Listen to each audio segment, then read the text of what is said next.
আমার তো মনে হয় না কোনো কিছু হবে, জাস্ট অনলাইন হাইপ তুলতেছে, আগামীকাল দেখা যাবে তেমন কিছুই হচ্ছে না। আর যদিও কিছু হয় তো তেমন কিছু করতে পারবে বলে আমার মনে হয় না।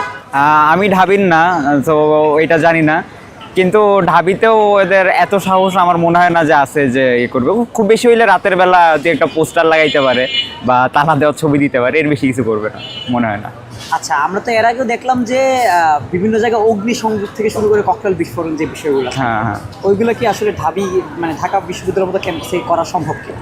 ঢাবিতে জানি না অ্যাকচুয়ালি করা সম্ভব কিনা, কিন্তু আমার মনে হয় যে যেহেতু এত কিছু আগে থেকে এরা বলতেছে, আগামীকাল কিছুই করতে পারবে না। প্রশাসন অবশ্যই কিছু না কিছু করবে। আপনি কি প্রশাসনের প্রতি ভরসা রাখতেছেন? রাখতে খুব একটা যে রাখতেছি এটা না, বাট আওয়ামী লীগের উপরে ভরসা আছে কিছু করতে পারবে না।